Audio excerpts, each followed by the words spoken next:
Good morning, student. This lecture is for MCOM first semester, subject marketing management. Today we will start the new topic which is called as the marketing information system. Shortly, it is called as MIS. You should remember the word MIS. Full form is Marketing Information System. I will again repeat you. So you should remind that the MIS, full form of MIS, this is the Marketing Information System. In earlier lecture, we have to discuss the marketing research.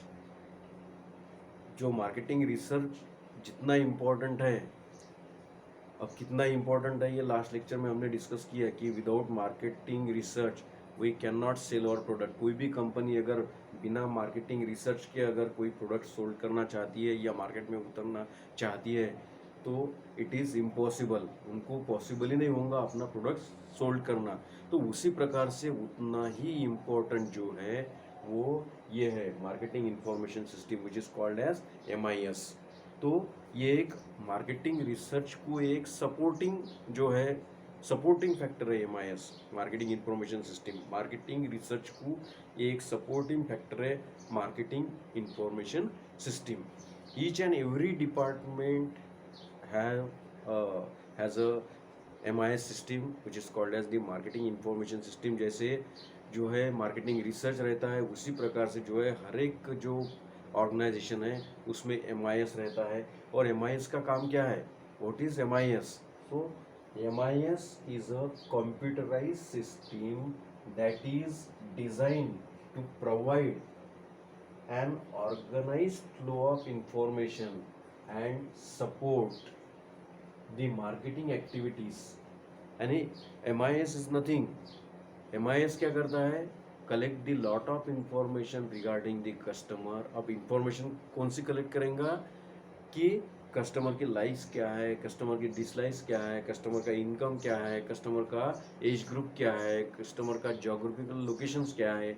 यानी एक particular customer के बारे में जितनी information collect कर सकते हैं उतनी इंफॉर्मेशन MIS जो है वो कलेक्ट करते हैं और मार्केटर्स को अवेलेबल करवा के देते हैं ताकि on the basis of that marketers can form their strategies.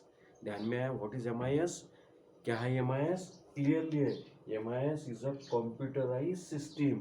अब कंप्यूटराइज सिस्टम इसलिए बोला है कि MIS में मैक्सिमम जो है वो कंप्यूटराइज डेटा का इस्तेमाल किया जाता है.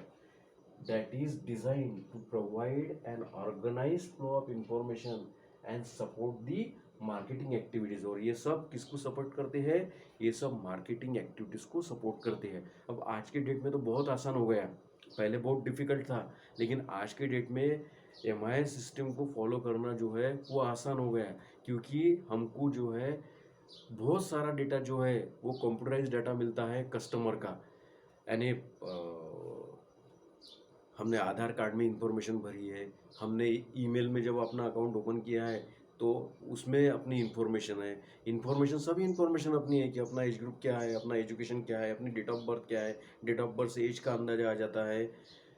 आधार कार्ड में अपनी बहुत सारी इंफॉर्मेशन है, मेल है, फीमेल है, एजुकेशन है, एड्रेस है, लोकेलिटी है, एरिया है, पिन कोड है. तो सारी जानकारी जो है अपने को क्या लगता है कि ये किसी के पास में नहीं है, ये जानकारी बहुत सारे लोगों तक वो पहुंचती है क्योंकि कई सारे जो मार्केटर्स हैं वो इसमें से डेटा लेते हैं. जो उनके काम की इंफॉर्मेशन है वो काम की इंफॉर्मेशन वो ले सकते हैं कि भाई पर्टिकुलर. आज के डेट में तो इतना आसान हो गया है, जैसे अपन कोई सिम कार्ड लेते हैं तो सिम कार्ड लेते वक्त भी अपन फॉर्म भरते हैं, उसमें भी इंफॉर्मेशन लगती है, नाम लगता है, एरिया लगता है, सिटी का नाम रहता है.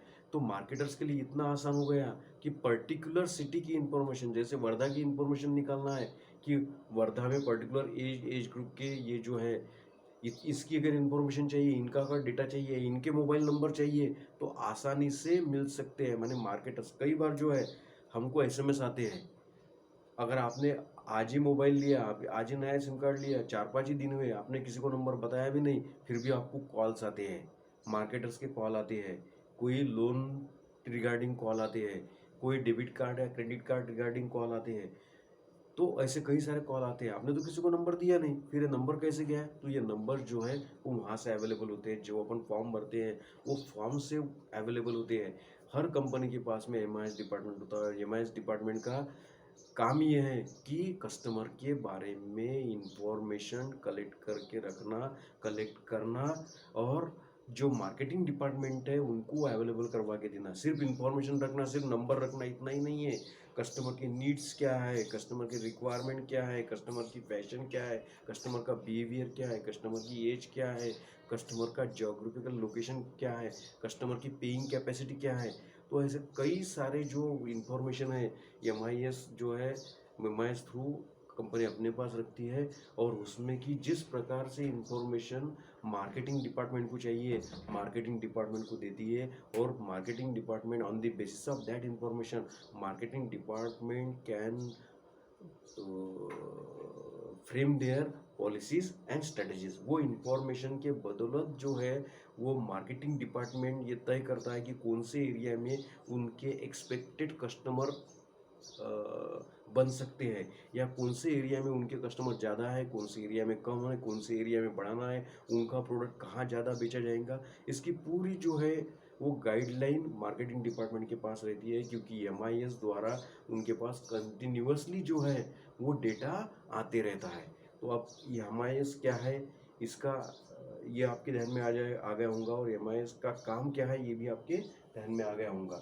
तो these are followings are the types of information supplied by MIS।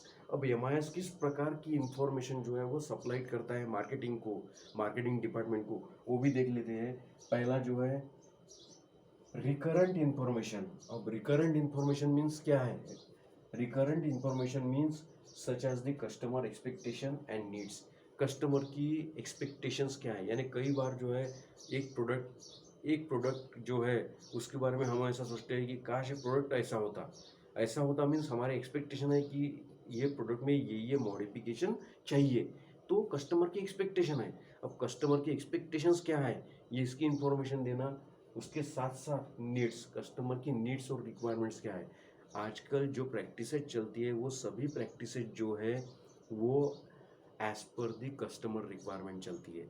कई बार जो अपन मोपेड लेते हैं तो मोपेड में जो अपन पेट्रोल डालते हैं, तो पेट्रोल डालने के लिए कई बार जो है वो पीछे से लॉक था, यानी आपको गाड़ी स्टैंड पर खड़ी करनी पड़ती थी, फिर जाके लॉक खोलना पड़ता था, बाद में पेट्रोल भरना पड़ता था। तो फिर ऐसा सर्वे करते करते ये ध्यान में आया कि कस्टमर को इसकी तकलीफ है कि पेट्रोल पंप पे जाओ, वहाँ पहले ही भीड़ रहती है, लाइन में लगो, गाड़ी स्टैंड पे खड़ी करो, लॉक खोलो, पेट्रोल भरो और बाद में जाओ। तो कई सारी कंपनी ने ये किया कि उसका लॉक जो है वो साइड में दे दिया। कई सारे कंपनी में जो है वो इस पे दे दिया, चाबी पे दे दिया कि चाबी से ही वो खुल जाए, या बटन से ही पेट्रोल का टैंक खुल जाए। मतलब ये किस वजह से हुआ? ये उसी वजह से हुआ कि इंफॉर्मेशन, मार्केटिंग रिसर्च और एमआईएस दोनों का काम है कि कस्टमर की नीड्स, एक्सपेक्टेशंस, रिक्वायरमेंट ये सब फाइंड आउट करना और मार्केटिंग डिपार्टमेंट को देना। फिर वो उस हिसाब से जो है वो काम करेंगे, वो उस प्रकार से जो है वो प्रोडक्शन डिपार्टमेंट को भी इंफॉर्मेशन देंगे। तो यहाँ पर हमने क्या देखा? पहला पॉइंट, रिकरेंट इंफॉर्मेशन में such as the customer expectation, customer की एक्सपेक्टेशन क्या है, कस्टमर की रिक्वायरमेंट क्या है, उसकी नीड्स क्या है, इसकी जानकारी देना। Number 2, monitoring information. Monitoring information means यहाँ पे गवर्नमेंट रिपोर्ट, और उसके बाद में गवर्नमेंट रिपोर्ट है एनुअल रिपोर्ट। अब कई सारे गवर्नमेंट रिपोर्ट निकलते हैं, रिजर्व बैंक का बुलेटिन निकलता है, कई सारे गवर्नमेंट के हेल्थ डिपार्टमेंट है और कई सारे गवर्नमेंट के डिपार्टमेंट है, उसके एनुअल रिपोर्ट निकलते हैं, या मंथली रिपोर्ट निकलते हैं, या क्वार्टरली रिपोर्ट निकलते हैं। उस पर जो है ये वॉच करते हैं कि उसमें की कौन सी इंफॉर्मेशन काम की है। गवर्नमेंट का डाटा, सेंसस का डाटा है, सेंसस का डाटा गवर्नमेंट की, उसकी रिपोर्ट बनती है। तो एमआईएस जो है वो पूरी इंफॉर्मेशन जो है उसमें की काम की इंफॉर्मेशन अपने पास रखता है और मार्केटिंग डिपार्टमेंट को वो प्रोवाइड करता है जैसी उनकी रिक्वायरमेंट है उस प्रकार से। तो ये हो गया government report and annual report, ये किस में आया? मॉनिटरिंग इंफॉर्मेशन में। उसके बाद में request information. Request information means information related to competitive strategies, यानी इसके साथ साथ, यानी हम स्ट्रेट फॉरवर्ड चल रहे हैं ऐसा नहीं है। जब कोई कंपनी काम कर रही है तो उनको ये भी देखना पड़ता है कि अपने कॉम्पिटिटर्स क्या कर रहे हैं। आजकल हर कंपनी दूसरे कंपनी पे वॉच करती है। इसलिए सभी कंपनी अगर मोबाइल का हम रिचार्ज करते हैं तो रिचार्ज वाउचर्स दे जो है रिचार्ज वाउचर्स पे देखना आपने सभी के स्कीम लगभग समान रहते बहुत जो है थोड़ा-सा डिफरेंस रहता है। बहुत ज़्यादा डिफरेंस नहीं रहता। वो ऐसा क्यों है? क्योंकि हर कंपनी जो है दूसरी जो कंपनी है उस पे वॉच रखती है कि उनकी स्ट्रैटेजीज़ क्या है।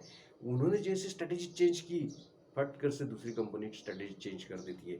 अब आपने देखना जब 300 रुपीज़ या 400 रुपीज़ में जो अपन नेट पैक चार्ज करते हैं, तो लगभग सभी कंपनी का जो है वो 1.5 जीबी पर डे या 2 जीबी पर डे तो इस प्रकार से सभी कंपनी का लगभग थोड़ा बहुत इधर-उधर फ़र्क हो सकता है, लेकिन बहुत ज़्यादा डिफरेंस नहीं है। ये ऐसा क्यों है? क्योंकि एक कंपनी अपना सिमिलर जो प्रोडक्ट है उसी टाइप का प्रोडक्ट बेचने वाली कंपनी मतलब जिसको अपना कॉम्पिटिटर्स अपन बोल सकते हैं वो कॉम्पिटिटर्स कंपनी पे कॉन्स्टेंटली वॉच रखती है और देखती है कि वो क्या चेंज कर रहे हैं। अगर ऐसा नहीं किया तो ये कंपनी उतनी चल नहीं पाएंगी। तो यहाँ पर क्या देखना है कि requested information means information related to competitive strategies कि कॉम्पिटिटिव स्ट्रेटजीज किस प्रकार की बनानी है। ये जो है वो एमआईएस जो है इंफॉर्मेशन कलेक्ट करता है और मार्केटिंग डिपार्टमेंट को इंफॉर्मेशन देता है और रिलेटेड डिपार्टमेंट होंगे उनको इंफॉर्मेशन देता है। On the basis of that they can frame their strategies. तो यहाँ पर एमआईएस में ज़्यादा नहीं है। एमआईएस का मीनिंग समझ लेना है। एमआईएस का मीनिंग हमने देख लिया। मीनिंग समझने के बाद ये क्या क्या काम करता है मतलब एमआईएस किसको किसको इन्फॉर्मेशन प्रोवाइड करता है ये हमने देख लिया। इतना ही एमआईएस में देखना है। तो आज के लेक्चर के लिए हम इतना ही देखेंगे।